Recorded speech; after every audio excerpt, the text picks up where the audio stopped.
Sarr dañu lay bàyyi daal di nuyoog askan bi nga xam ne nekk di la si daan waxtu yi may wax ak yow. ok jërëjëf mbokk yi te di profiter ci weeru tedd wi ñu weesu parce que depuis leer gisewuma ak yéen mu di shahru Ramadan di leen ci baalu àq di leen ci baal àq te di ñaan suñu borom mbooleem luñ ci def ci xeetu jaamu yàlla yëpp duwaay yeeg ibadaat yi yàlla nañ ko suñu borom nangul jéggal ñu suñu rëcc te nangul ñu suñu koor bindal ñu ay yiw yu bari sëmbartal ko ci réew mi def fi jàmm yokk xéewal yi wërsëg yi ak wërsëg yi di gërëm kon plateforme digitale yi fi teew mu di Sen Média 313 digital ak Sénégal Média di am yaakaar ne simili yi ñu fas yéene seex laaj ak tontu dinañ ci mën a jëriñ njëriñ ñun ñi ci plateau bi kazalika mboolem followers ak téléspectateurs yi incha allah. très bien ñu daal di dugg nag li nga xamante ne bii moom moo di directement ci waxtaan wi daal di koy dooree ak loi bi nga xamante ne daal sunu président de la république Bassirou Diomaye Diakhar Faye daal dina koy promulguer récemment mu di loi numéro 5 2026 modifiant l'article 319 du code pénal mu di durcissement yi nga xamante ne bii sunu premier Ousmane Sonko porté woon na ko jëmee ko ci loi bi nga xam ne moom mooy wax ci mbirum acte contre nature te yéen Jamra nga nekk président ba doon demander li nga xamante ne bii moom moo di la criminalisation Ousmane Sonko ñëw ànd ak ñi nga xamante ne moo di gouvernement yokk daan yi nga xam ne mu nekk ci loi boobee ndax loolee ngeen doon xaar ci gouvernement bu yees bi li waaw xam nga loi bu ko 50 assemblée nationale voté woon approuvé ko ba takk ba mu dëgër tant que parce que dañu nekk dans une ville présidentielle ñu régime parlementaire tant que le chef de l'exécutif promulgué wu ko du dem fenn loolu la ci nasaraan yi xam ba loolu waral lu jiitu ñi di ko promulgué yéen ñëpp fekke ngeen ci réseaux sociaux yi ay kilifa yu mag yu askanoo Union européenne ak Nations Unies di tegle déclaration sur déclaration pour décourager ki war a promulguer loi bi c'est-à-dire le président de la République Bassirou Diomaye Diakhar Faye ki ci mujjee yëkkati kàddu mooy Volker Türk qui est le commissaire général aux droits humains te banqaasoo ci Nations Unies dafa wax carrément ne maa ngi ñaan Bassirou Diomaye Faye na lànk bu mu promulguer loi bi pour que boroom ñaari tur yi ñu may leen ak seen i àq ak seen i sañ-sañ foofu la waxoon alors kon nag bu président de la République fasee fii itam promulguer ko Jamra mënul ludul te def nañ ko ba noppi def un communiqué de presse wala une déclaration féliciter ko encourager ko waaye yemuñu ci loolu dañu soññ askanu Sénégal ñu bañ a bàyyi suñu président de la République mu bañ a wéet ci posture boobu mu posé te neexul nasaraan yi li tax ñu wax loolu dafa am ay cas ci Afrique gisoon nañ fi Centrafrique François Bozizé président de la République moom ni lobby yi doon def président sortant bi Macky Sall au plus haut niveau ndax Obama moo jëkk a ñëw Macky Sall gàntal ko Justin Trudeau premier ministre Canada daal di ko emboîter le pas avec la même proposition indécente kañ ngeen koy légaliser démocratie bi mu ngi avancer liberté d'expression liberté d'association waaye boroom ñaari tur yi na ngeen leen ci boole mu gàntal ko sa naataango Franck Simonet koj ko fële sommet de la francophonie bu Antananarivo tàllal ko micro il est un pays jeune comme le Sénégal ñu di ñu laaj foo leen toll ci mbay mi ci système éducatif bi waaye yooyu waxuñu ko kañ ngay daganal ngóor jigéen mu gàntalaat ko sa beneen naataango bu ñuy wax Audrey Pulvar bu iTélé même chose alors donc François Bozizé République centrafricaine moom tamit gars yi dañ ñëwoon làmbaatu ko parce que ñoom fu ñu toll ñuy ut ay pexe pour yaatal seen géew léegi ñu mbon seen mbon yem ca mais balaa ñoo am jàmm rek yaatal daal di ko soññ pour mu daganal mbir mi sa réponse est connue mu ne lan di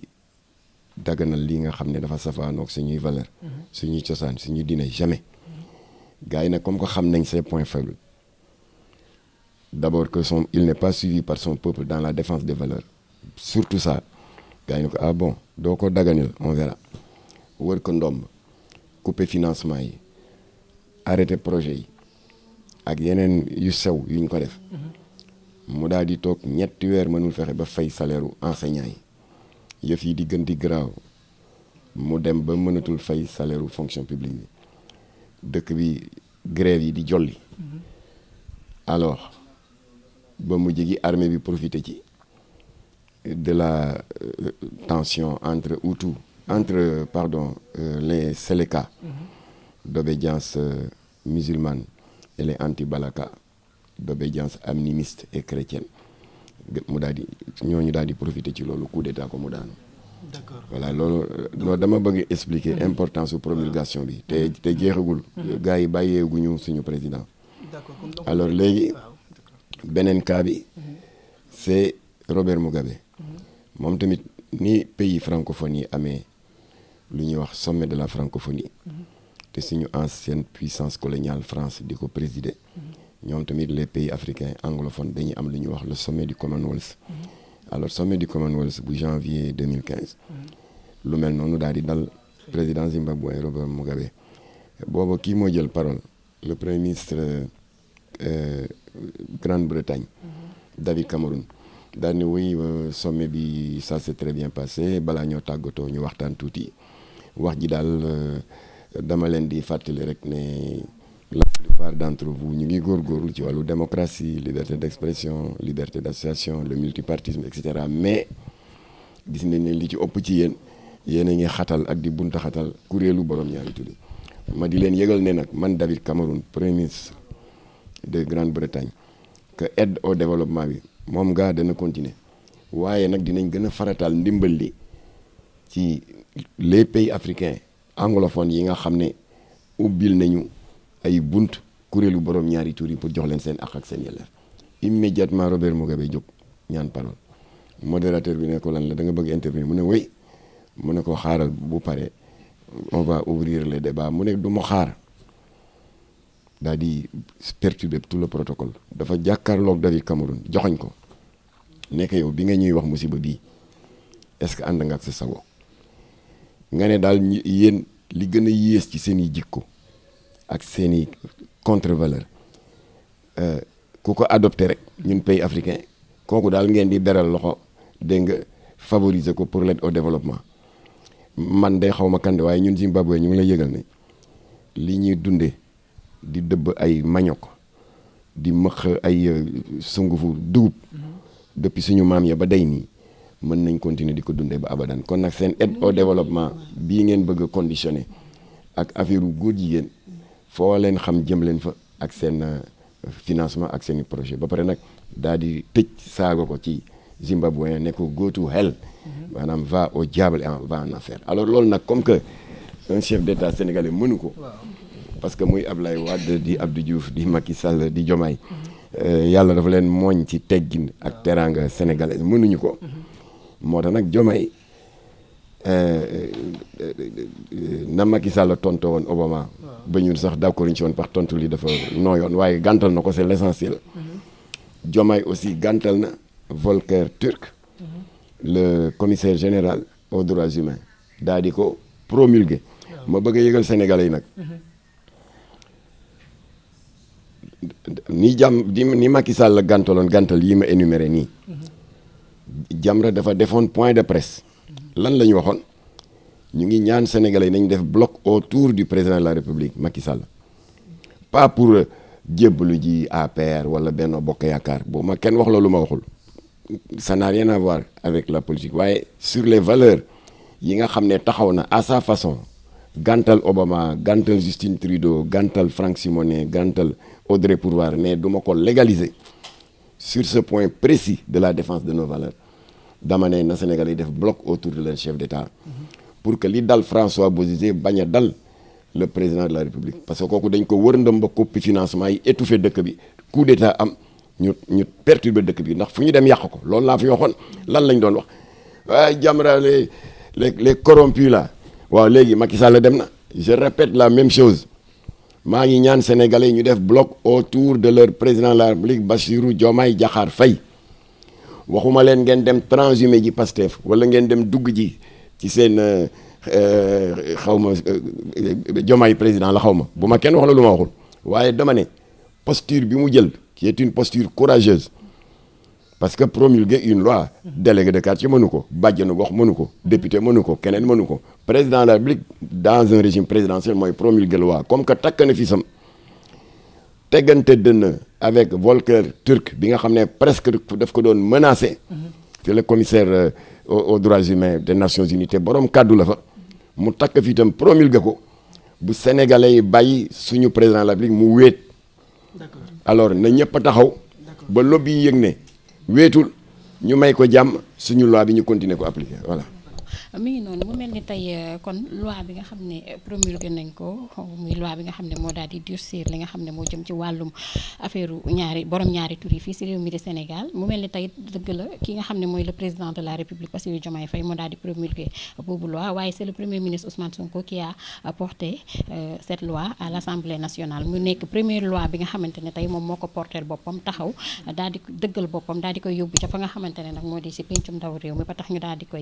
voté adopté ko ba tax ki nga xam ne mooy le président de la République Bassirou Diomaye Faye daal di siy jot ba daal di koy mën a promulguer daal di taxaw moom it daal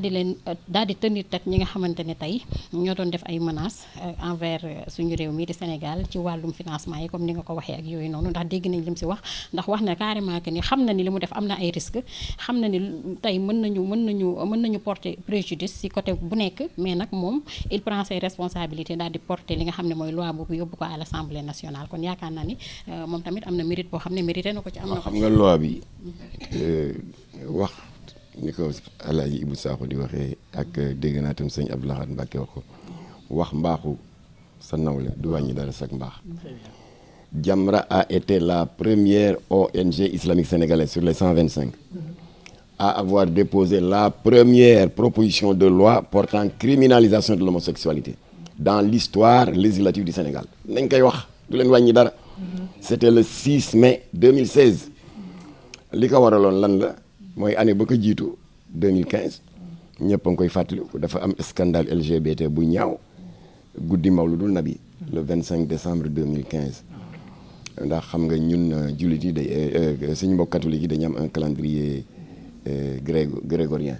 c'est-à-dire calendrier fixe dafa mel ni rek fête des morts c'est toujours le 1er novembre Noël bi ñuy màggal juddu yonent Yàlla Isa Jésus-Christ c'est toujours le 25 décembre contrairement ak ñun jullit yi dañu am un calendrier hégirien c'est un calendrier lunaire qui tourne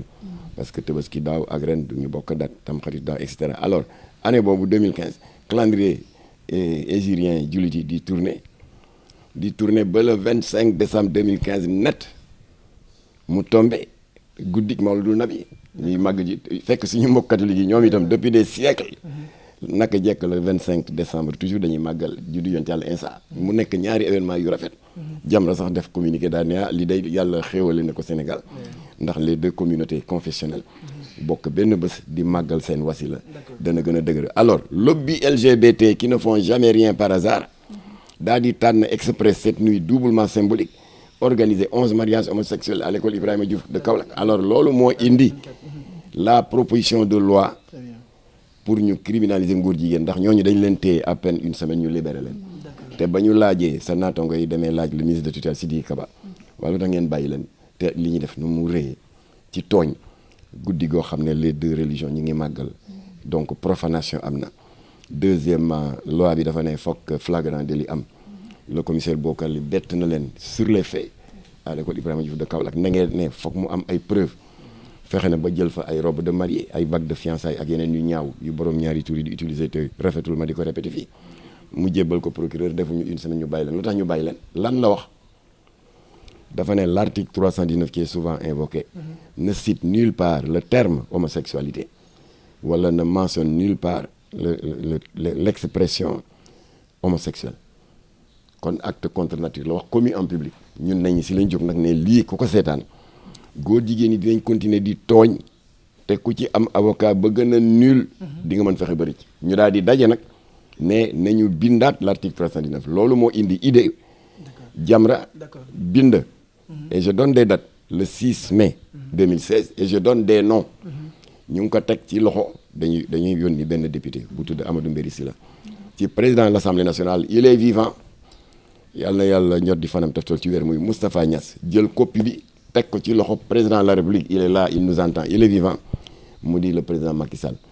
alors mujj gi nag dans cette proposition de loi comme que tappale bi ci article 319 la daan am Jamra daf ko bindaat nekkatuñu fi naan waaye l'article 319 condamne les actes contre nature c'est vague dañu ko effacer bindaat ko ne l'article 319 condamne 2 points à la ligne tirée l'homosexualité mu leer à la ligne tirée le lesbianisme mooy góor jigéen yu jigéen ñi à la ligne tirée la zoophilie góor jigéen yi tëdd ak mala comme ñi ñu jàppoon daaw fii Parcelles te seen naataango Cheikh Mbacké gisee def ci xët yu yaatu ay góor jigéen ñi ñu jàppoon ñuy tëdd ak xar ak bëy et à la ligne tirée la nécrophilie mooy ñi nga xam ne seen mbon avec la recherche effrénée de nouvelles sensations jaral na leen bu guddee ñu corrompre gardien morgue dem di tëdd ak néew no Jamra moo jëkk a def cité nommément parce que ñun bëgguñu def ba noppi naan ñoo def waaye foog ñu wax ko parce que dafa am ñu koy nëbb xaaral ma ñëw di suul jëfu jàmbur rafetul gorewul Jamra moo jëkk a toj dans l'histoire législative du Sénégal daa di citer nommément les infractions qui sont visées mooy yii ma wax alors conseil des ministres bii bon ginnaaw gi nag am na ñeneen ñu déposé proposition de loi waaye amu ci benn bu jàll ah Ndesamba Jikko yi déposé na 2 fois Ami Ndiaye Gniby l'honorable député déposé na 1 fois donc ça fait déjà 4 propositions de loi l'honorable député Abdou Mbacké Bara Dolly déposé na kuréelu nitu dëgg déposé nañ muy 6 propositions de loi yëpp benn la alors donc moo tax bii kii bi ñëwee le conseil des ministres du mercredi 18 février alors ñoom ba ñu nekkee ci travaux yi Jamra ngi ubbi bëtam di xool ndax du ñu wàññi yëf yi waaye gis naa ne reprendre nañu exactement la citation des infractions qui sont visées c'est-à-dire l'homosexualité, lesbianisme, nécrophilie, zoophilie muy benn deuxième acquis important daan yi yokk nañ ko parce que dans l'ancienne mouture de l'article 319 daan yaa ngi tàmbale woon 1 mois ba 5 ans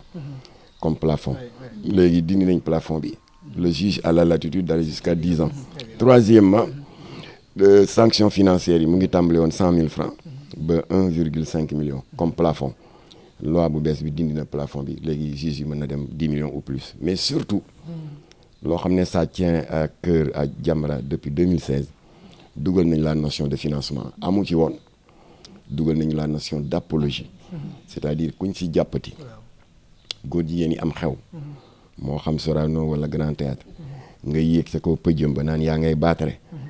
suñ la jàppee te mu wóor ne xewu góor jigéen la dinañ la teg daan yi ñuy teg borom ñaari tur yi kuñ ci jàppati te daaw rek la mujjee kuréelu góor jigéen yu ne dañu soxla ku leen jàppale ci ay billets d'avion dañu am séminaire Marseille Lyon ay tappale rek parce que xam nga dañuy gisee entre kuréel LGBT ku ci dugal sa dërëm ba preuve am bu ñu la jàppee tam dañ la teg daan boobu kooku c'est la notion de financement dugal nañ ci tam la notion d'apologie kuñ ci jàppati nga di leen publicité wan naa la sànq benn photo qui fait polémique dans les réseaux sociaux benn fecckat bu sol benn t-shirt waaye ak jeu de lumière yi dañuy def ne arc-en-ciel la ñu di ci laaj avis Jamra ma ne Jamra ne s'acharne contre qui que ce soit ñun dëkk bi am jàmm rek xale yi nekk en sécurité mais waaye du drapeau LGBT drapeau Sénégal la yu mu répété plusieurs fois dafa def xam nga drapeau Sénégal 3 couleurs la vert jaune rouge moom ne daf ko répété plusieurs fois vert jaune rouge ba mu fees waaye du drapeau LGBT parce que drapeau LGBT 6 couleurs la il y a le saumon, le jaune, le vert, mauve, rouge, jàppatuma 3e bi 6 couleurs la noonu la demee alors kon yooyu kuñ ci gisati nga sol mandargaw borom ñaari tuuti leen defal apologie ak di leen tagg ak di wax lu baax ci ñoom comme ce faux oustaz di Ahmed Cissé defoon na dérapage au micro de Sandiogou ak Baye Assane Mesere ak Soy bu Diop période juin juillet nga xam ne ci la lobby LGBT yi nekk Europe di def seen gàmmu gu rëy googu ñu tuddee Gay Pride julli yëpp di ci wax seen naqar moom ñu invité ko ci plateau bi nekkoon loo xam ci mbir mi lan loo maa ngi ndokkeel góor jigéenu Sénégal ak Gambie loolu ku ko fi def moom loi bu bees bi ni muy rëqeen diggu borom ñaari tur yi daan ba ñu leen teg moom lañ lay teg kon nag ba yooyu amee ci loi bi bu bees bi en conseil des ministres du 18 Jamra nous ne sommes pas des nihilistes ñu def déclaration rafetlu ko daal di ne lii day ñu ngi ko tuddee sax Jamra salue cette avancée pénale significative alors léegi nag mon ami Karim Xurum Xaq daal di ko gisee neneen dem ci micro Penda Badji bu 7TV man dama am naqar Sénégal 7 waaw dama am naqar Makhtar bi nga xam ne nekkoon na à la pointe du combat pour la criminalisation muy rafetlu affaire bi dama ci am naqar et cetera comme que tontu du wees sa naataango Mohamed Diop bu 2S émission yi ñu def ci koor gi invité ñu ma bokk ak Karim plateau ma ne Karim c'est l'occasion ma dalal sa xel ma ne Karim fa Jamra tegoon tànkam démb fa la ko teg ba tey criminalisation la ñuy wax ma ne ko waaye nag xeex stratégie la ma daal di ko nettali benn baat bu am solo bu ma jëlee ci Ablaye Wade moo doon sama ancien leader quand j'étais porte-parole de la mouvance présidentielle dans le régime libéral Ablaye dafa ne boo tëddee sa kër di nelaw jékki-jékki rek xaaju guddi nga dégg kuy lëx-lëxi ci néeg bi nga ne xel ma te ndeke sàcc la le temps que ngay jóg rek mu fekk nee na bëri këf sa benn saak boo xam ne sa yaakaar yëpp ci ne say takkaayu jabar sa alal daa di ne mu ne lay tëb parenteer bi yooyu nga ne lay tëb nga di ko dàq ba yàgg saak bi mu bokk di daw donte la ay millions ngi ci waaye mu jékki-jékki rek benn billet 1000 francs rot Ablaye Wade nee na sama baay Mor Talla Wade nee na bul ko xeeb sëggal for ko te nga continuer ko dàq ndax yaa ko moom waaw ma ne ko ñun itam criminalisation buñ ko mënoon graduer de 0 1 2 3 ba 10 waaw état bi def na 1 2 3 4 5 ne fii laa mën a yem ñun duñu gedd dañuy jël consolider ko continuer xeex journal bi ne ma xeex bi kon li ci des lan la ma ne li ci des bari na agenda bi te kooku maa ngi gërëm sama mbokkab talibé imam Ababacar Mbuub ancien coordonnateur bu ànd sama jikko yi maîtriser na ko bu baax agenda bi moo des agenda bi mooy lan mooy ñoom ba ñuy campagne pour jële fi ñi fi nekkoon lu ñu daan wax Macky Sall day promouvoir agenda LGBT waaw d'accord Macky dem na agenda baa ngi fi récépissé góor jigéen ñi du agenda mën nañ comprendre parti politique am récépissé parce que récépissé carte d'identité rek la de reconnaissance officielle d'une structure ngay parti politique ngay syndicat ngay daayira wala association sportive et culturelle Macky dem na lu tax ngeen bàyyi récépissé yi ba léegi nanguwu leen ko au tête de liste yi au Jaaji Diouf mu ne yaa jiite association góor jigéen bi ñëw ay di mu ne waaw an sa récépissé mu ne mu ngi nii mu ne ko dañ la ko jox ci condition yu leerul indi au Jamil Bangoura nangu basam au lesbiennes yi nangu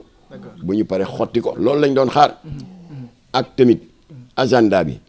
lan la Sénégal di doyee ay association LGBT ñu tas ko ci agenda bi ba tey lu Sénégal di wut PGA Parliamentarian for Global Action benn syndicat wu ci waxin Assemblée nationale à travers le monde qui regroupe 130 Assemblée nationale Sénégal am na fa représentant ñu nekk fa di am taxawaay boo xam ne ñoom ñoo bind seen préambule ne c'est pour soutenir et promouvoir les LGBT lu fa Sénégal di wut voilà kon nag wax naa Karim ne ko combat bi jeexagul am nañu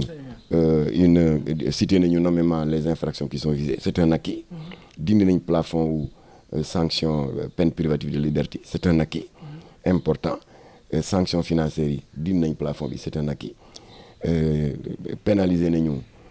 la notion d'apologie et du financement c'est un acquis voilà léegi nag mu des agenda bi waaye nag c'est pas une raison de dire que dara baaxul non li conseil des ministres du gouvernement Sonko Diomaye def le 18 Jamra koy rafetlu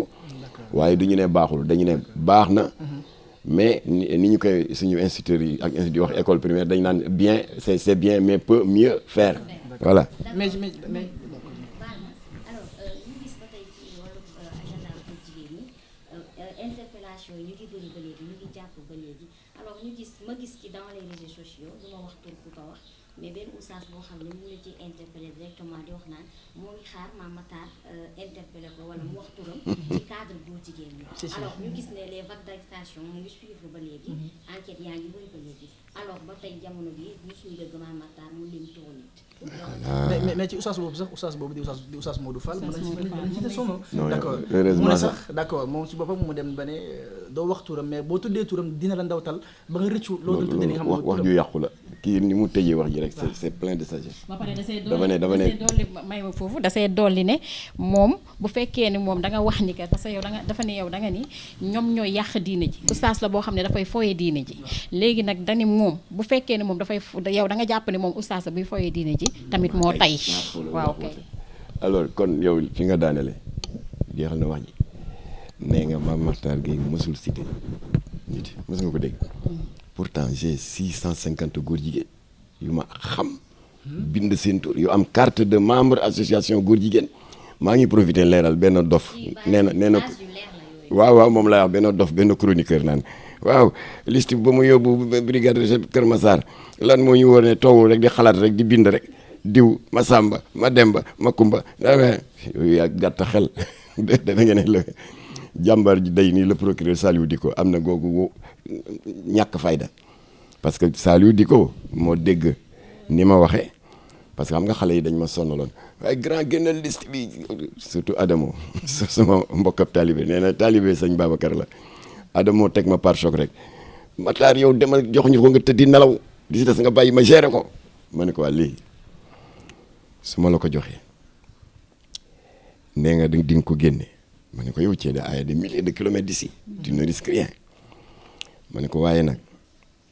nañu bàyyi xel li xew fan yii rek cité Fadia benn activiste moo toog ci TikTok bi rek Fadia boo fa demee dégg nga rue Nangam jàkkaarloog bâtiment telle couleur en face am na benn kër bu fa ne appartement Nangam ay gu jigéen kese la nanga waaye balaa jant so xale yi des centaines de gosses def ndiiraan dem fa mais loolu bu du woon gaawaayu police bakken dana farot te pourtant liste génnul woon waaye ma ne ko nag imaginal bu liste bi génnee lan ngeen ci mën yéen waa réseaux sociaux xanaa ku ne def ko statut na hé gaañaa ngi de xool diw ci la bokk diw ci la bokk laa kii xam naa ko suñu koñ léegi ma ñëw lu ciy mujjee mu am ay dérapage parce que dina am ay dof yu xaalu jékki-jékki ñu ne rey nañ 15 personnes Médina c'est des chiffres que je donne par hasard rey nañ 25 Parcelles rey nañ 55 Kaolack parce que foofu dañ fa rakkaaju alors su boobaa bu yoon jógee parce que yoon moom naka jekk fu bakken rote dañ jóg lijjanti ko ma ne ko yoon bu jógee kan lay woo yéen ñi demande liste bi wala ki yore liste bi ñu ne ma yow mi yore liste bi ma ne kon vous n'aurez rien liste bi c'est pas destiné aux réseaux sociaux mu am benn waaye nag bu ma ne waaw kon nag comme kon nee nga du pour réseaux sociaux yi kon doo ko yóbbu jox ko autorités yi ma ne fenn laa demul autorités yi fi toog nii ku yaakaar ma dem toog sa salle d'attente di wut audience pour jox la liste boo xam ne man aw ma dara lu ma ci perte wala lu ma ciy gagné mais lu baax ñu soowee xale yi damma laa fulo bi laa si jublu ku ma ci bëgg a toroxal nag wala di ma sewal ma fob liste bi dem ba Île de Gorée sànni ko ca géej gi clé USB tout lu may wàññi alors ñu ne ma waaye seeti woon nga Aly Ngouille Ndiaye ma ne Aly Ngouille Ndiaye moo ma woo sàkkuwuma audience bi moo dégg ma dem Diine ak Jamono di naqarlu état doole bi muy dooleel ngóor jigéen yi 9 associations des centaines d'homosexuels ñu reconnaître leen ci nguuru Ablaye Wade te donné sa woon naa ko donte lañ fa laa bokkoon te amoon fa teraanga j'étais président de conseil d'administration porte-parole de la mouvance présidentielle di toucher 2 fois plus le salaire d'un député waaye ba ñu defee loolu dama fa teraanga àddina yi sànni fële jàkkaarloog Ablaye def conférence de presse naqarlu récépissé yi moom moo dégg loolu woo ma waaye ñaanuma ko audience mbaa leer na voilà kon ñii tamit bu ñu yaakaar ma ñaan leen audience loolu laa waxoon loolu léegi nag ba ko procureur déggee te maa ngi ko ciy gërëm mu daal di soññ le juge du premier cabinet d'instruction juge bi daal di xaatim këyit gu ñuy wax délégation judiciaire jébbal ko le brave commandant de la brigade de gendarmerie de Kër Massar di El Hadji Abdoul Aziz Ñing kooku moo ma woo le 9 mars bii waaw nee ma daal kilifa yi nee nañ naa la woo certainement am na ay éléments yooyu yor ndax dëkk bi ñun ñëpp mu baax rek la ñu bëgg donc kon kilifa yi ñoom ñoo ko yebal ñu ne ci kaw. ñoo ma woo waaye ñaanuma kenn audience déedéet pas c'est le procureur. le procureur indépendant. il est autonome. très bien. ñi ci kaw kenn woowu ko ci. ñi ci kaw dem assemblée di ma toroxal ci liste bi. ñooñu dañ xanaa ne. lañ la ci dara. kooku naan waaw yore sa liste naan diwa nga ca déwén c'est pas vrai j'ai jamais dit que diwa nga ca kii soxna si wax na ko léegi mosuma wax ne diwa nga ca alors dégg nga te ñooñu dañu am famille dégg nga diw am na sida diw am na cancer loolu yëpp du dëgg mosuma wax ay feebaru jàmbur te depuis quand le cancer est une maladie contagieuse alors daal dina nag léegi loolu c'est une prérogative régalienne de l'État kenn sant ko xanaa kon ma ñàkk fayda man dinaa xaar un régime politique di ma sant man Jamra ñu créé ko depuis février 1983 ça fait 43 ans un régime Abdou Diouf Abdoulaye Wade ak bii Sonko Diomaye ma am ñàkk fayda gu dee ni ñoom ñu di ma dicter naka laa war a xeexee ya ma daan xeex depuis 43 ans contre góor jigéen yi franc-maçon yi jaaykat yi yàmbaay et cetera. mais yaakaaroon ne boo lëkkaloo woon ak ñoom doo gën a am li nga bëgg tamit. waaw état régime bi passé c'est ce qu'ils ont fait dañu dégg ñaxtu bi ñuy woo ma lëkkaloo ak man c'est ce qui mais fii au lieu de lëkkaloo ak man mu dem assemblée di ma xas waaw man sax dama neewoon je ne parlerai plus de cet aspect là parce que wax day jeex xuloo day jeex keroog tooñ na ma riposté immédiatement à Sen TV et à 2S j'en ai fini voilà ginnaaw gi nag procureur bi def na une posture responsable mu boole maak le juge du premier cabinet kooku def des délégations judiciaires boole maak le commandant Abdou Aziz Gningue le 9 ñu tëju de 21h à 23h kon nag liste bi bu leen ma ko laajati mu nga ca takkader ya ñu ngi koy gëstu te non seulement jox naa leen ko waaye jox naa leen lu ñu ma laajul waaye dana gën a ñoŋal enquête bi jox naa leen clé USB bu am ay listu groupe WhatsApp parce que bu ñu fàtte ne mu tuddati PV d'audition yi wane na ne ñoom yemuñ ci rek nekk ay góor jigéen mais ni ci ëpp ils sont doublés de pédophiles di sàkku ay taalibe yu am 13 ans 15 ans du dëgg du yoon deuxièmement dañu amee doomu jàngoro bi xam ko continue di ko wasaare du dëgg du yoon ñu ne boo ko kenn wax bañaa wax alors yooyu yëpp liggéey nañ ci jox naa ko ay statistiques yuy jógee CNLS le Conseil national de lutte contre le sida ndax xam nga Sénégal yàlla daf fi def sutura bu rëy rëy boo xoolee jàngoro bi dégâts yi muy def Afrique centrale ay Burundi Rwanda Centrafrique ay taux de prévalence 15% taux de prévalence 20% maanaam 100 citoyens yoo jël fukk ak juróom yi wala ñaar fukk yi am nañ doomu jàngoro bi alors mais sutura bi yàlla def Sénégal 100 citoyens yoo jël taux de prévalence bi eggul sax 1%. 0,9 la woon à l'époque bi may jox liste góor jigéen yi régime Macky Sall ensuite mu wàccaat ba 0,7 ba léegi nii ci période bii ñu toog nii di wax wàccaat na ba 0,3 ma daa di wax régime bële pour répondre sa question naan ndax su ma lëkkaloo ak ñoom dana gën a kii yombal sama liggéey ils l'ont fait maa ne ko nag léegi CNLS dafa démontrer ne donte le taux de prévalence au plan national est très satisfaisant waaye ba ñu jëlee communauté góor jigéen ak lesbiennes yi ber leen le taux de prévalence est de 27% maanaam téeméeri góor jigéen yoo jël ñaar fukk yi ak juróom-ñaar yi am nañu doomu jàngoro bi waaw loolu duñ ci jóg alors ba ma ko waxee 2019 ba 2026 nguur gi fi jógee defu ci dara ndax ba réunion ba jeexee maag le ministre de l'intérieur dañuy yebal benn responsable du ministre de l'intérieur bu ñuy wax Ahmed Fadel Kane sa naataango El Hadj Assane Gueye tàllal ko micro mu ne waaw naka jekk Makhtar Gueye ak délégation Jamra ñëwoon nañ fa doon naqarlu état bi mu tey kook mu ñàkk ko tey doole bi muy dooleel borom ñaari tur yi di leen jox ay récépissé et cetera léegi nag ba waxtaan ba jeexee jot nañu ndigal pour comment dirais-je ubbi ab l'enquête pour xam kan moo leen ko jox maanaam récépissé yi ak lu tax mu jox leen ko donc 2019 ba léegi def ñu dara waaw kon nag bu ñii yu bees ñi ñëwee di woote jubal jubbanti aw ma droit ginnaaw la ma def ci nguuru Macky Sall jariñul dara kon aw ma droit am yaakaar ci ñi loolu rek mooy indi coow li yaakaaroon naa ne que ñëlee niñ ma ubbiloon seen bunte ñii noonu la ñuy def et non ñu dem assemblée di ma xas bon cette affaire là je n'en parlerai plus alors kon nag ba ma tëjoo ak ñoom ba pare et ça je le dis à l'attention des parents wax naa commandant de brigade bi na ngeen di def communiqué di yee parents yi parce que bu sa doom di dugg ci WhatsApp doo ko yëg xam nga groupe WhatsApp dafa bokk ci stratégie borom ñaari tur yi ñun ñi ñëpp bokk nañ ci ay groupe WhatsApp parce que am na yow noo sant am na groupe WhatsApp de famille par exemple loo yi wala ngeen yi yow noo sant yow waaw ñu ne Baro Traoré Lo Guèye les membres de ces familles là créé nañ groupe pour que Traoré yi gën a xamante pour que looloo yi ak bari yi gën a xamante ngeen yi gën a xamante dégg nga ci région yi et cetera am na groupe yu mel noonu am na yeneen groupe WhatsApp yoo xam ne dégg nga ci wàllu confrérie religieuse yi dañuy mu tuddati di waxtaane jaaru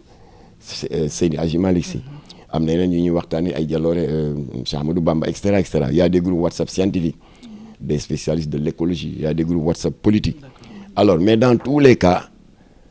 administrateurs yi balaa lay dugal ci groupe daf lay tàggu dafa waa loo nga ne mu ne créé nañ groupe WhatsApp boo xam ne dañ ko tax a jóg daal mooy les professionnels des médias ñoo ciy waxtaane seen i problèmes et cetera nga daal di ñëw ci nga daal di ne bind leen ma nga dugg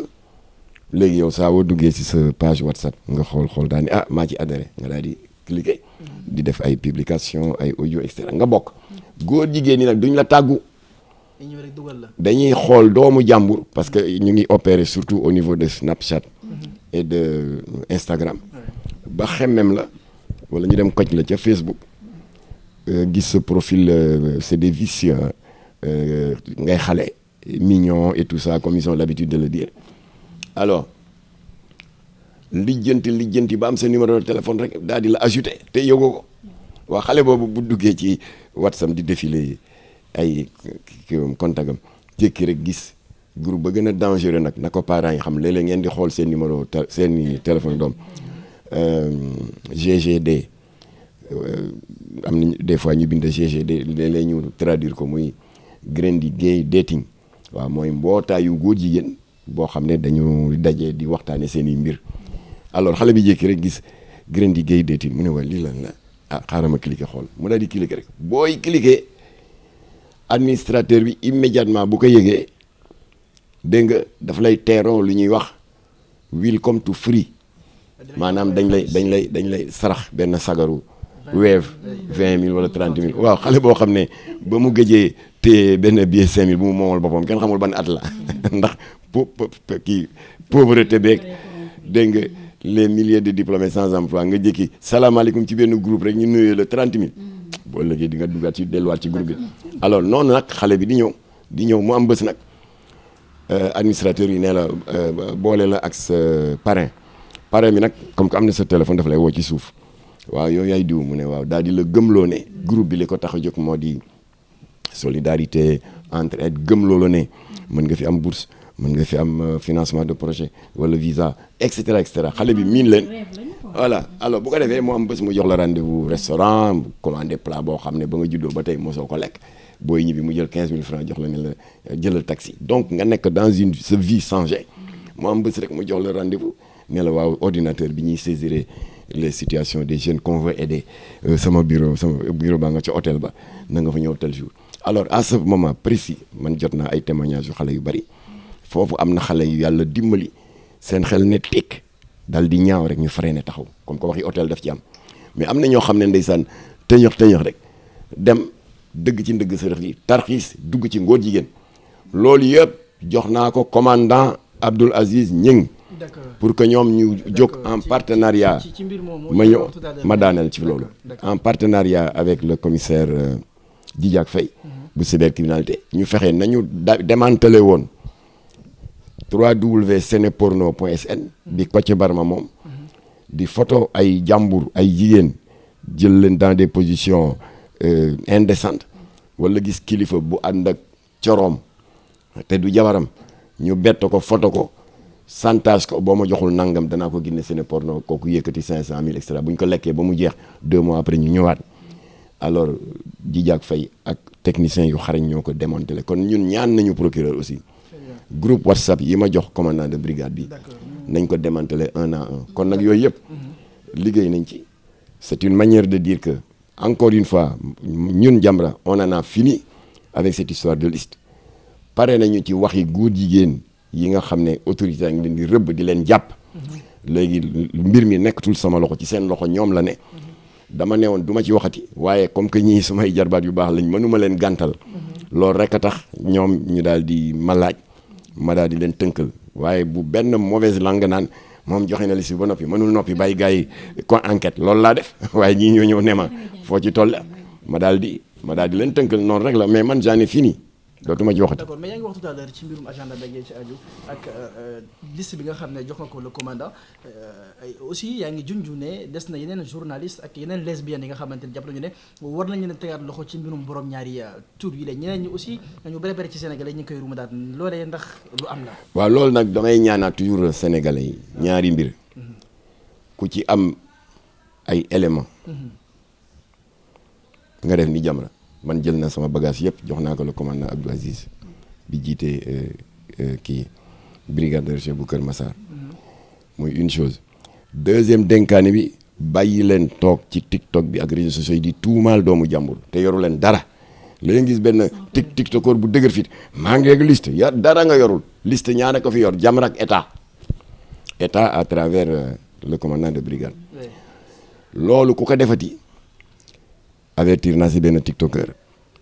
bu doon tuumaal Viviane kooku bu jógee porte la plainte ak loi bu bees bi di nga am problème parce que loi bi du question day rëbb góor jigéen yi ak yooyu prévoir nañu lu ñuy wax dénonciation calomnieuse maanaam nga jiiñ nit ki ci kaw tooñ ci kaw haine ci kaw iñaan parce que xëy na que lay réussir na sa vie nga tuumaal ko te du dëgg te mënoo ko sax prouver daan yi ñuy teg góor jigéen yi moom lañ teg ñaar yooyu daal lay dénk alors bu ko defee nag la ca des la suite de l'enquête par respect au procureur Saliou Dicko et par respect au commandant de brigade Abdou Aziz Gningue xam naa ci lu bari waaye du ma jiitu paaka ci mbaram nañ toog di seetaan li ci kanam rawu li gët. d'accord tey est-ce que yaakaar nga ni aussi li nga xam ne mooy liste bi nga xam ne joxe nga ko est-ce que ñi nga xam ne ñooy enquêteurs yi effectivement ndax liste boobu lañu nekk di topp parce que bu ñu xoolee aussi dañu gis ni que dañuy jàpp kenn boobaak léegi dañuy wax ni que téléphone am moo wax lii les téléphones ont parlé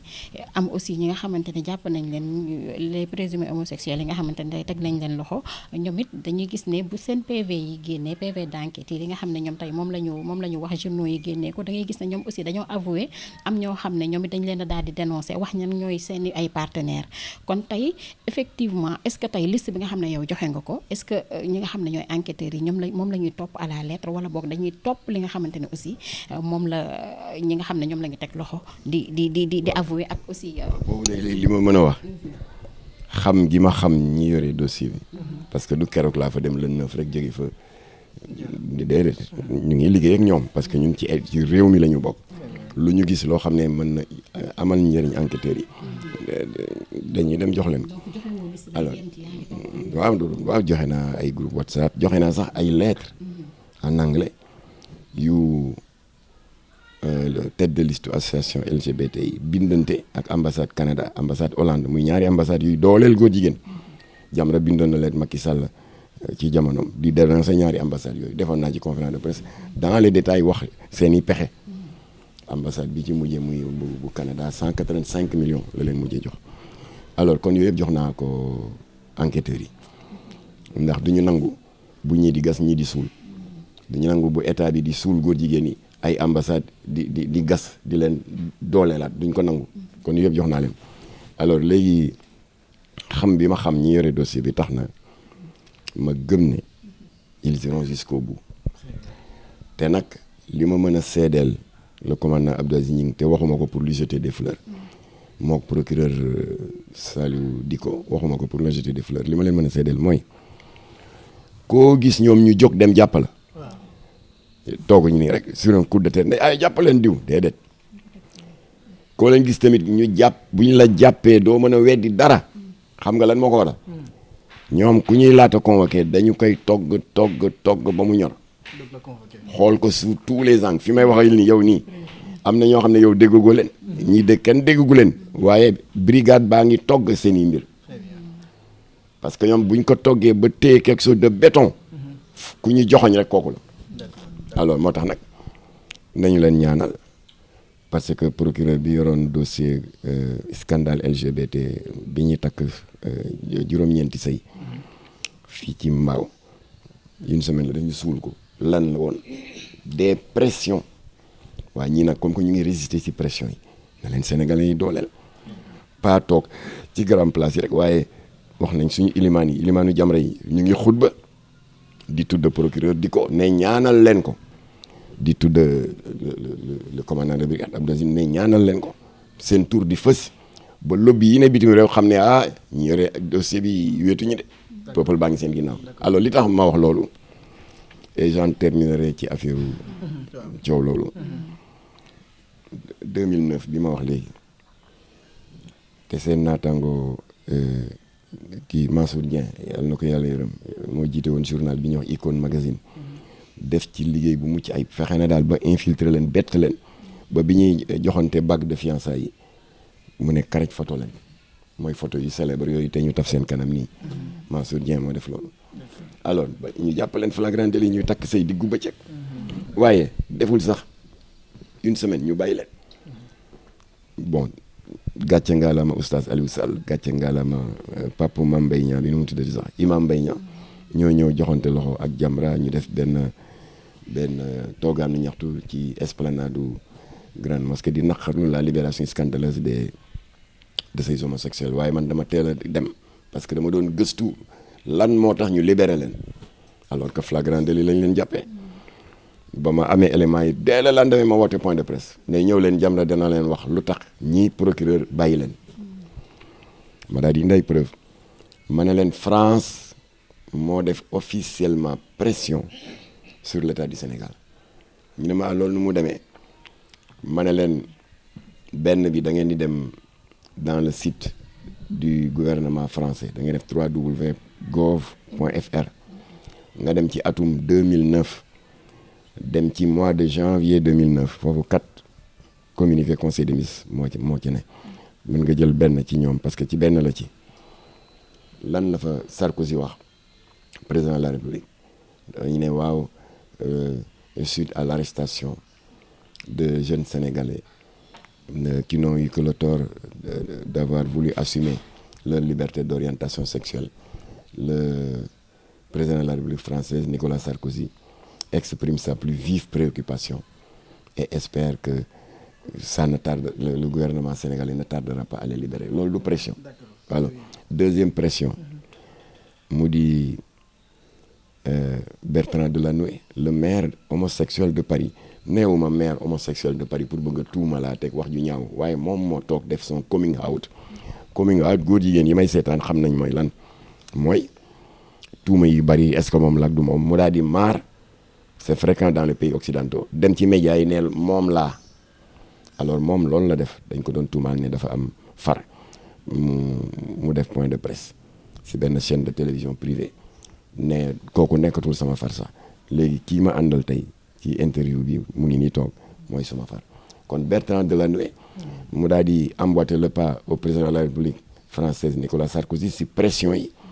moom waxul yem ci dafa bind lettre à 2 maires de ville ne leen en ma qualité de président de l'association des maires francophones maa ngi leen di demander yéen les maires de ville de Dakar ngeen wax président de la République Abdoulaye Wade na bàyyi ñii loolu du pression alors troisième pression Roselyne Bachelot mu di la ministre de la santé kooku dafa duut baaraam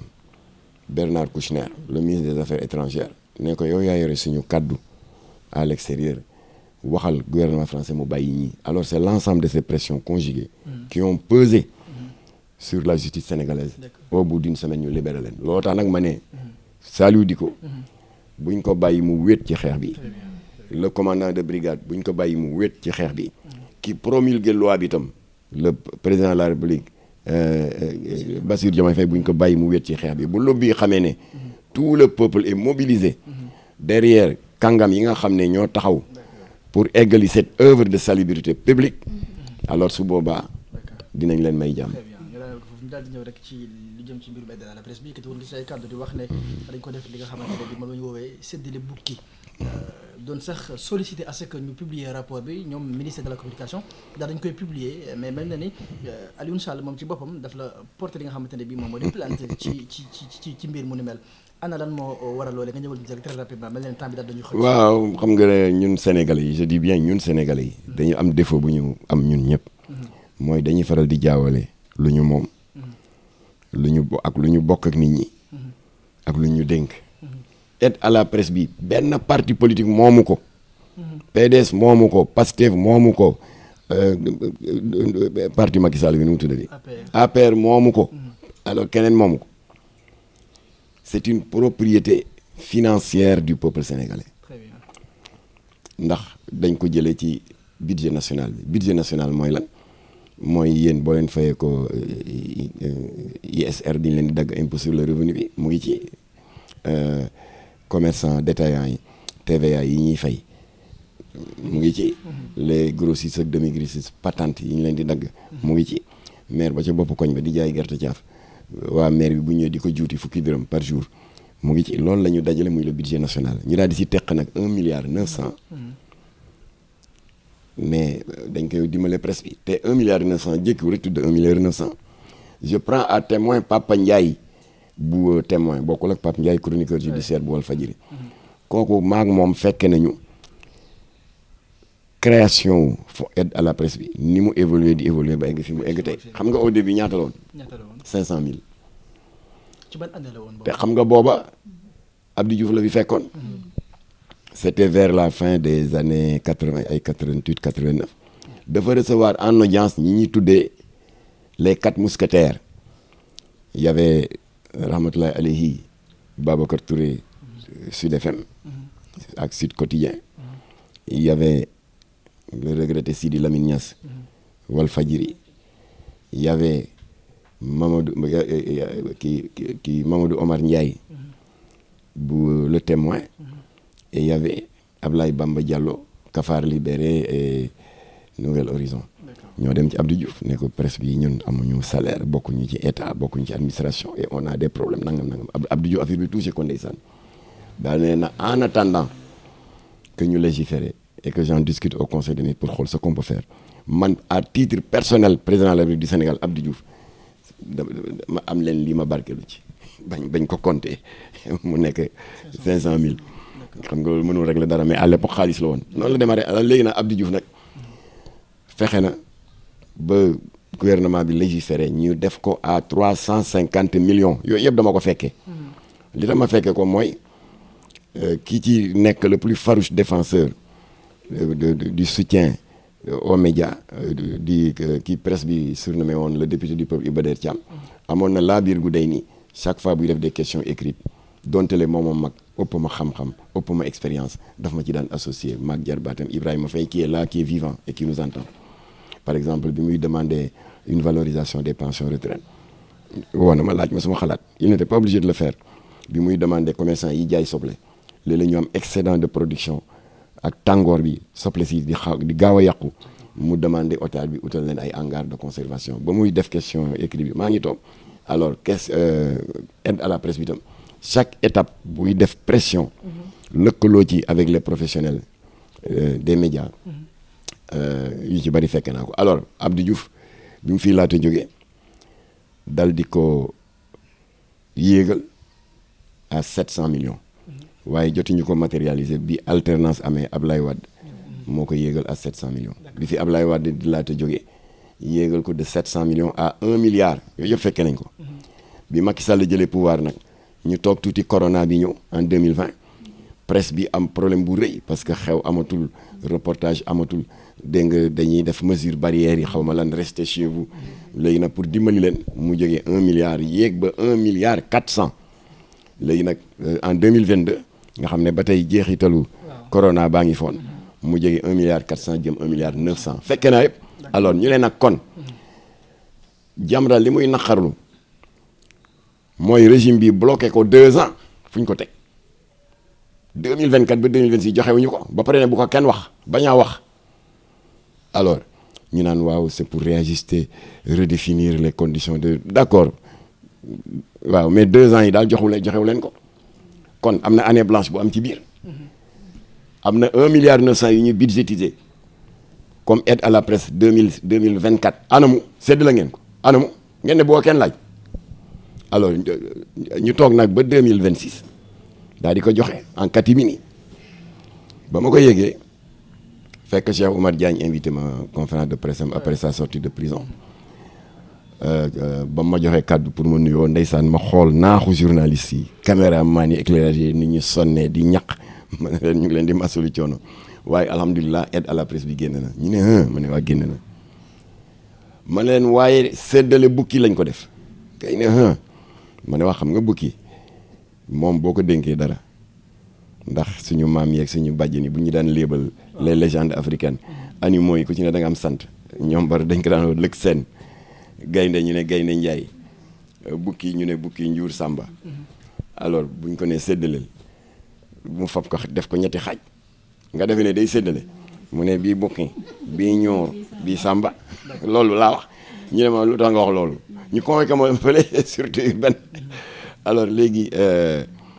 comment dirais-je ba ñu ma convoqué ma ne Ibrahima Lissa Faye ëpp ma xam-xam ci fonctionnement wu aide bi parce que kilifa la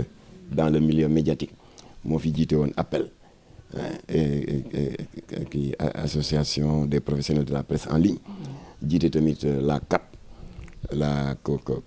coordination des associations de presse moom lu mu wax dafa ne lii mu gis muy dox on s'achemine vers une extermination de la presse privée mu di ko naqarlu ma ànd seeg moom mu ne nag séddale nañu aide à la presse bi waaye pour man c'est Ibrahima Lissa Faye qui parle c'est un simulacre de répartition ma ne man nag comme que du ma nasaraan te Ibrahima Lissa nasaraan la man ndongol daara la ma firi ko ci wolof simulacre de répartition mooy lan séddale bukki voilà kon nag yàlla dogal na séddale nañu waaye ba pare ba pare coow topp leen kon l'histoire m'a donné raison ndax fi mu nekk nii gars yi ngi waaj plainte contre lui pour détournement d'objectifs et cetera liiruma plainte bi waaye dégg naa koo xam ne membre la ci CEDEPS la coordination des éditeurs et des professionnels de la presse ay kii Maïmouna Ndour Faye dégg naa mu junj ko waaye liiruma plainte bi waaye xam naa ay détournement d'objectifs mu ngi ci ay détournement plainte bi mu la porté lan moo ko waral waaw net wax naa la ko léegi nee nañ lu tax ma di leen wax ne séddale bukki la alors maintenant je termine sur ça alors kon nag léegi maa ngi répété li ma waxoon d'abord Jamra dana xeex comme Iba Der na ma ko daan def d'abord pour ñu revaloriser aide à la presse bi 1 milliard 900 dafa tuuti ñu ngi demandé ñu yokk ko ba 5 milliards ndax mu mën di wàcc ba yéen ñii ngeen gis ci seen bopp ce qui n'est pas le cas actuellement parce que bu ñu ko séddalee patron de presse yi ñoo koy encaissé nga jékki-jékki rek ñu ne tel patron de presse takk na ñetteel c'était pas pour ça tel patron de presse jënd na Mercedes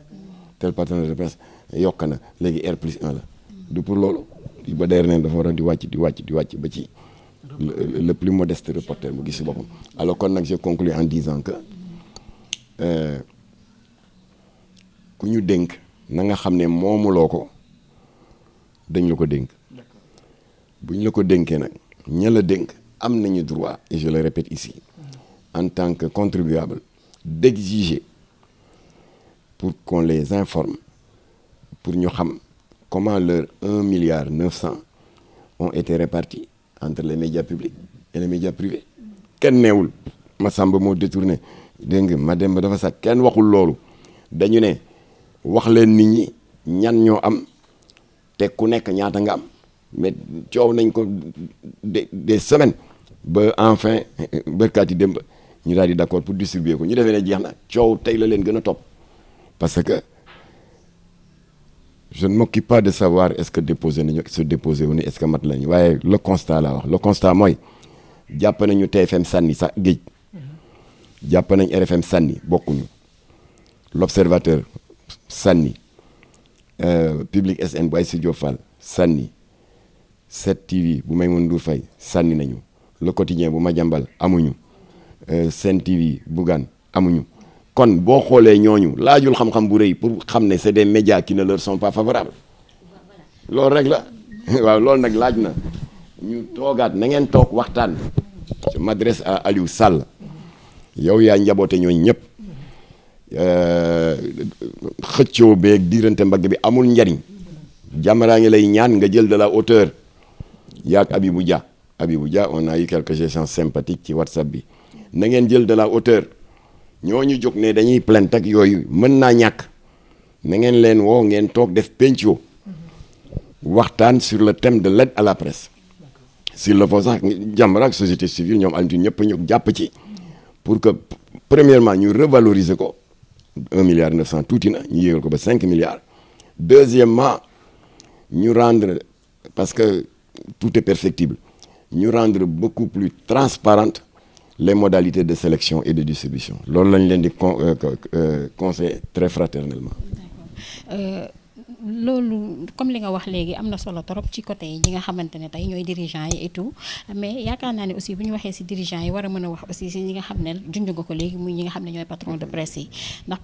patron de presse yi gis nañu ne tey këru maison de presse yu bëri tey bu aide bi ñëwee tey fi muy yem rek mooy ci ñi nga xamante ne ñooy patron de presse yi ñi nga xam ne tey ñooy employés yi duñ ci gis seen bopp duñu xam ne sax maison de presse bi jot na li nga xamante ne mooy aide à la presse muy benn deuxième bi mooy tey am na ñoo jotalim fii peut-être am na si ñoo xam ne amuñu ay problème fisc mais am na si ñoo xam ne tey dañoo am ay problème fisc ndax tey ku si mel ni Maïmouna Ndour Faye déggoon nañ fi coowam ak état bi si côté li nga xamante ni mooy ay mbirum fayum impôt TFM aussi même chose am nañu aussi ñoom ay problème impôt donc man dama jàpp ni pour man balaa ngay mën a laaj li nga xamante ne tey mooy sa droit da ngay def li nga xam ne mooy say devoir ba noppi voilà man dama si mës a am ci jàppante bu sew bu sympathique ak Sidi Lamine Niass dañu toog nii rek benn dîner jamono ndeysaan dem si yàlla si laa dendaloon Ndiaye Dos ak jàppatuma beneen journaliste ñu seq ma nii waaye ñu jékki-jékki rek Sidi Lamine jóge sa fond wu studio ba xam nga dafa am benn buntu une porte dérobée la waaye ba ma gisee mu ne jamet yore benn këyit nag wax yu dëgër jëm ci ñun bi ma xoolee chemise bi dañuy sutante xam nga boo tappee bouton yi te harmonisé wul ndeke dafa am bouton bu mu sote ma ne kii day dafa jaaxle xaw ma lan la ñuy wax si waaye daal yàlla na doon jàmm Sidi Lamine ñëw Ndiaye Dos ne président toog mu daal di ñëw toog sama wet gis ngeen day mu ngi téye benn kayit quoi Abdoulaye Wade ba tey mu ngi singali Walfadjri ñu ne mu ne gis nga ñu ngi may laaj nangami centaine de millions ci arrière xaw ma lan ay impôt ki ay nangam waaw sous peine de fermeture du signal et cetera du noonu lii nag na si peuple bi jóg maa ngi lancé appel ginnaaw suba place l'Indépendance na ñëpp a ñëw ñu naqarlu xeex bi régime libéral bi di xeex les organes de presse qui ne lui sont pas favorables Maxtaar xoolal balaa di jël affaire bi xool en direct la woon ma xool mais Sidi lii c'est pas la fin du monde mu ne pourquoi da nga def ne lii ñu may laaj ni mën am naa ko ma ne ko non waxuma ci sens boobu dama ne ñoom dañu ne laaj nañ la lii waaye ñu ngi rester à votre disposition pour ubbi waxtaan sur les modalités de remboursement waaw ma ne ko yàlla dafa def say naataango rajo communautaire Afia FM rajo communautaire la ak benn rajo communautaire bu nekk immeuble xaw ma lan Senghor bu kii te journaliste yu bari génnee fa nu mu tuddati waaye déedéet mu ngi Pikine waaw kii oxygène ma ne ko ñoom lii la daloon na leen waaye lu ñu def dañuy dem toog waxtaan daal di ne mënuñu fay lépp waaye mën nañ avance temps chaque trimestre ñu kii waat temps ba léegi ñu ngi liggéey mu ne parce que daal yaay porte parole mouvance présidentielle bi nga farale ma ne faralu ma leen de man yow laa faral waaye dama ne boo demee nga ne leen lii laa man ma ne ko parce que nii nga bëgg a def di mobiliser nit ñi place de l'indépendance alors que les portes du dialogue ne sont pas fermées ma takki ne ko quoi ma ne ko dafa mel ni rek benn waay bu doon jënd peeru dàll nga ñëw ba ci trottoiru marché Sandaga wala marché HLM nga gis peeru dàll bi baana bi ne la gis nga mu ngi nii de nga ne ko peer bi ñaata mu ne la peer 100 000 francs nee ko lii laa am man 10 000 laa am wala 5 000 la am en tout cas nga wax lu la neex waaye peeru dàll di ñaata mu ne la 100 000 rek nga ne na ñëpp a wàcc ci mbedd mi ma ne ko loolu dafa ëpp ma ne ko kon demal nga waxtaan rek te juboo dana am alors yàlla dogal na waxtaan nañu ba juboo am mu di ko def par moratoire kon nag les Maïmouna Ndour Faye comme ni nga ko waxee les Youssou Ndour ak ñeneen ay citoyens lañ dañu war a fay impôt comme tout le monde voilà bu dee li ñu leen teg seen ndodd diis na les portes du dialogue avec l'administration fiscale ne sont pas fermées voilà ngeen dem toog ngeen waxtaan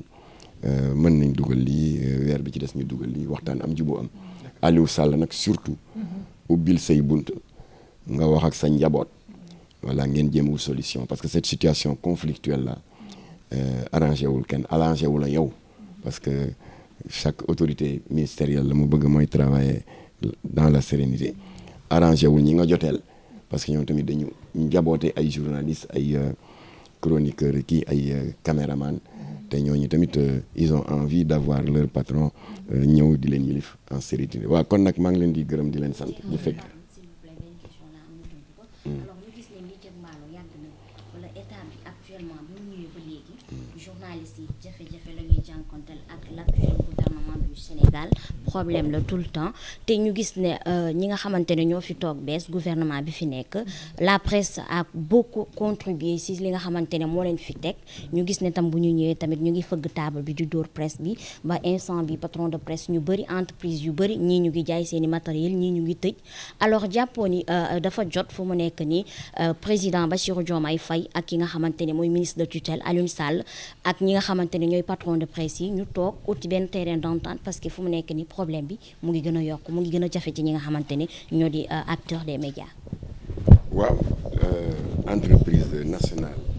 ak privée ñoom ñëpp c'est des patrimoines nationaux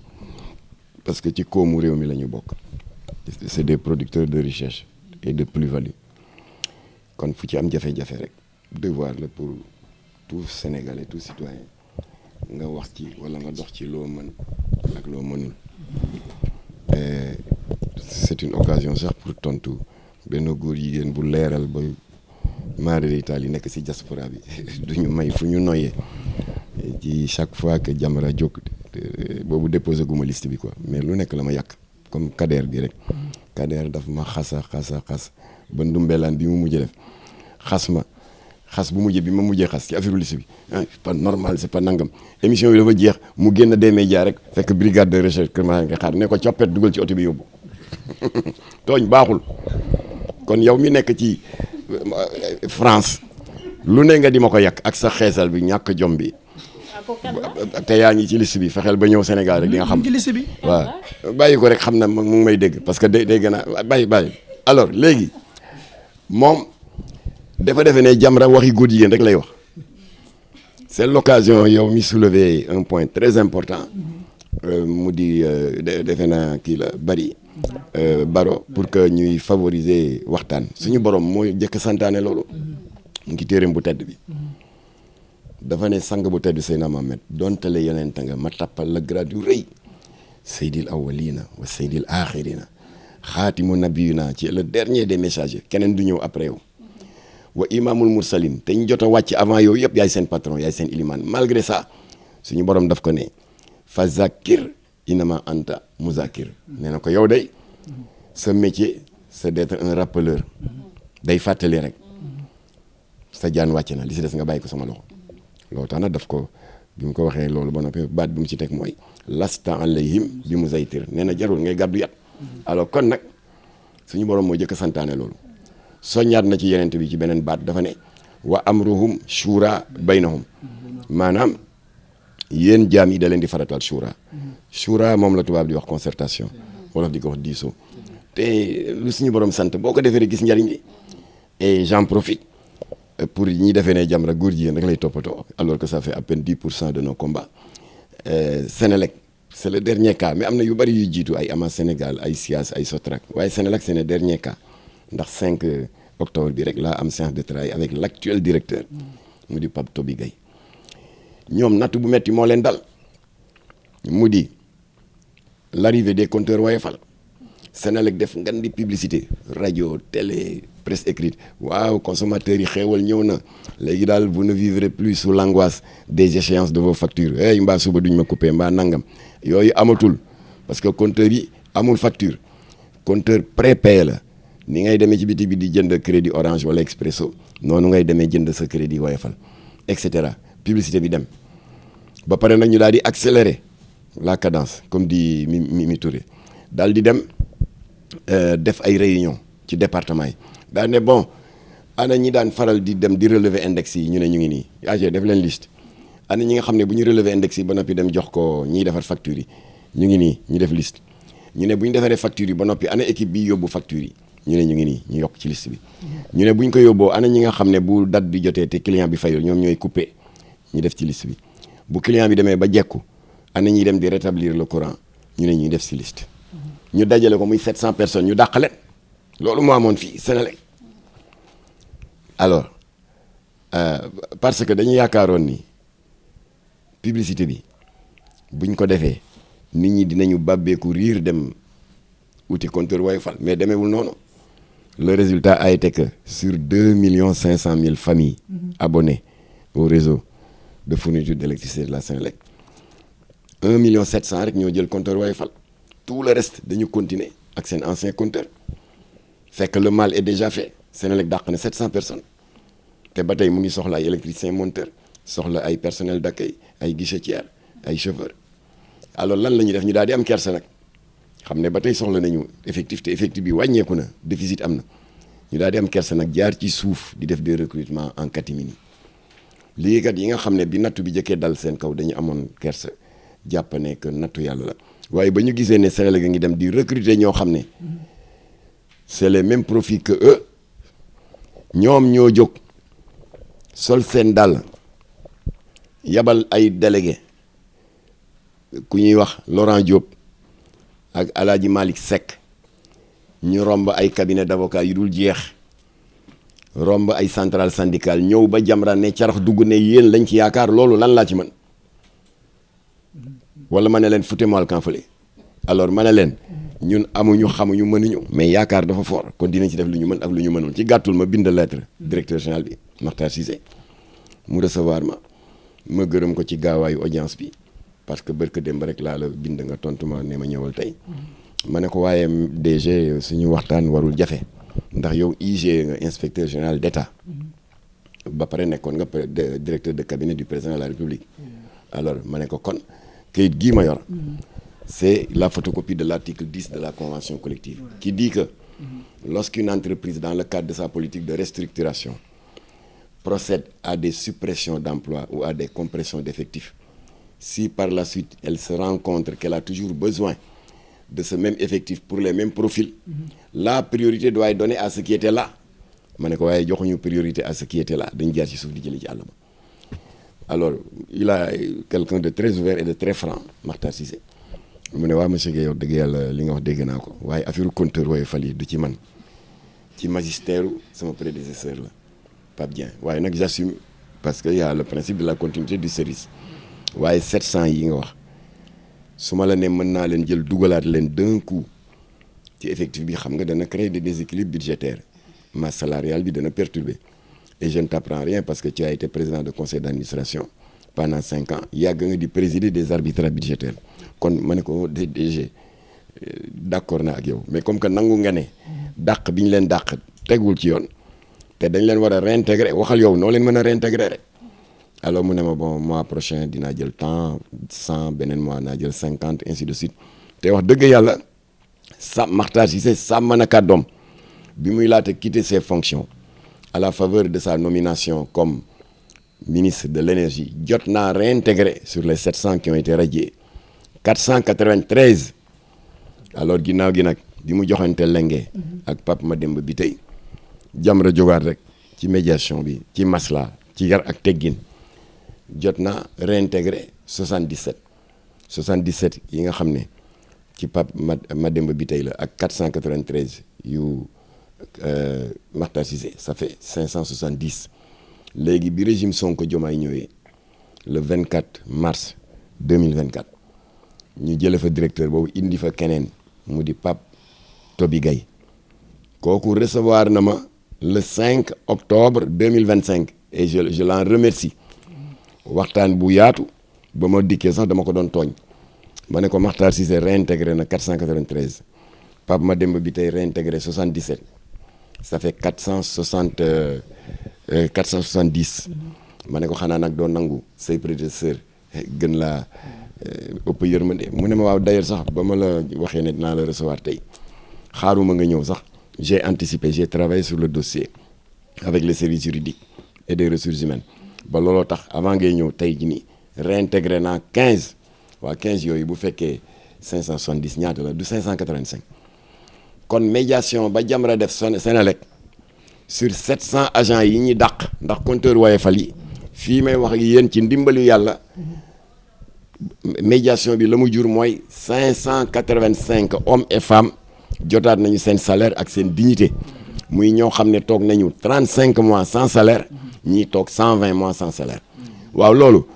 presse bi ça ne les intéresse pas doo dégg ñu def ci ay plateau nangam waaye boo nee mieux gisee ñu ne jóg leen boo nee rangu fi fees del boo nee jàpp nañ ñetti góor jigéen fi kenn du dégg alors loolu damay dëggal li nga wax wala xaw ma kanda ci importance su waxtaan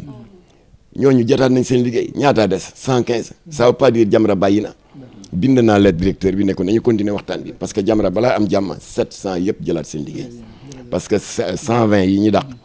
ñii agence immobilière yi génne nañ leen fa ñu loué ndax arriéré loyer yu bari ñii seen doom dàq nañ leen ndax affaire scolarité bu taxaw ñi nga xam ne yàlla daf leen nattoo jaba bu mënuloo muñ seen sëy tas na Jamra dox na ko ci ndimbalu yàlla laa wax parce que ñun mënuñu dara yéene la ñam yàlla ay mottali ba jot nañ seen liggéey alors kon nag voilà le Sénégal un pays de dialogue monsieur Aliou Sall ministre de tutelle waxtaanal ak sa njaboot ñeneen ñi ñi dàq dans les autres secteurs nañu waxtaan ak seen njaboot Sénégal gi ñun ñëpp a ko bokk kenn ëppale fi kenn dañuy waxtaan rek ku si nekk ñu fexe ba mu jot ak xam ak yelleefam kon nag Sénégal. daa am leen loo xam ne leeraloo ko bu baax muy question Oustaz Modou Fall bi daa mel ni da nga koo kii rek da nga koo xaw a romb rek waaw. xam nga boo amee ñu la waxal. waxaat lay doon. waaw waaye ñun dañoo parce que moom daf la indexé directement ne yow bu fekkee ni ki ñeme nga ko na nga tudd turam wax ko. tudd naa góor jigéen yu ko gën a dangereux. tey reyaate. muy ay francs-maçons. j'ai sorti la liste de 25 francs-maçons. en 85. xam nga y a beaucoup d'organisations maçonniques qui sont reliées à des organisations criminelles. waaw kon xeexu góor jigéen bii ñu nekkee. ak xeexu franc-maçon ba ñu nekkee woon. te boobu gën a metti ndax bii j'ai refusé de sortir la liste dans les réseaux sociaux. bële dañ ko génne woon. si distribué ko ci jàkku Alaaji Rawane Mbaye bu Blanchot. une autre partie de la liste ñu distribué ko ci grande mosquée. beneen bi ci juma Alaaji Yaxya Diop. mu génn. gars yi way diw ci la bokk avocat diw notaire et cetera. boobu c'était plus grave. ba pare ñooñu c'est des organisations mafieuses qui sont reliées à des organisations criminelles te lii xew tey di ay affaire góor jigéen moom saaga sos fen làmmiñ bu ñaaw rek nga mën waaw boo amee koy ragal reykati nit bi wala saagakat bi voilà kon nag ñun bu ñuy xeex góor jigéen amul luñ ciy ragal ku dugg ci xeex bi tamit te yaa ci dugalal sa bopp kazalika amul luñ ciy ragal waaye dama ne nit boo koy tontu day fekk nga nawloo ko ñun am na ñoo xam ne duñ leen tontu mukk. kon nawloo Oustaz Modou Fall doon nawloo laay wax nit boo koy tontu day fekk nga nawloo ko voilà kon nag man dinaa tontu ñoo xam ne jar nañu tontu leen waaye ñi jarula tontu jéggal naa leen